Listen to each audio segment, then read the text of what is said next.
Good morning. Thank you for having me. I think I agree with your initial point, really, where the fact that calories on menus are not going to solve what the government say they're going to be solving here. Health is a massive issue, which includes mental health, emotional health, social health.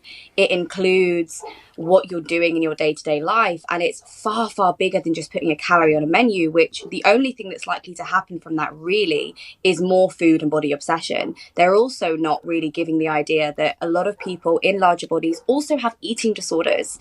So how are we going to treat that with just a calorie on a menu that is really just going to leave people feeling negative about themselves, obsessed about what they look like and what they're eating, not to mention taking the joy out of something which Yeah. a lot of people have had for a year. I know, I know. I just find it absolutely incredible that they can think that something like this.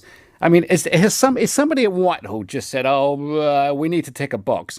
We'll do a calorie count and we'll say that this is going to tackle obesity." I mean, I know that they're going to say it's a part of a wider strategy, but this is absolutely pathetic. Only one side is ever talked about when it comes to obesity, which has been a huge marker in the ill effects of COVID. It's affected people greatly if they have been, for instance, obese.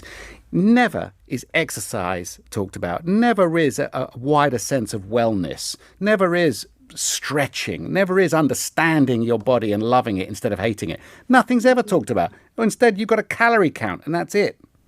Yeah, that's it. And I'm, really impressed actually that you spoke about things like learning how to love your body, because absolutely, like if we have more body respect and care for ourselves, we want to engage in those behaviors. But for someone in a larger body going to a gym, they don't feel welcome there. No. They feel disrespected, they feel pushed out. And it's a very fat phobic society that we live in. Everyone is a human being and deserves that care, love, and respect and access to things that can make them feel truly well, which Yeah. is definitely not putting calories on a Wagamama's menu to ruin your Friday night.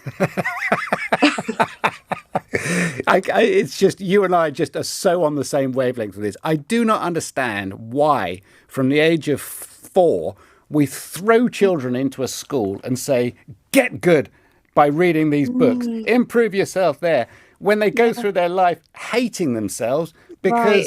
because of some weird sort of body issue. Look, we are physical beings, and the physical and the mental are attached to each other. And if you Exactly. feel rubbish, funnily enough, your mental performance suffers and you don't turn out to be as good academically. I mean, it's all part. This is the only place we exist, is within ourselves. Yeah.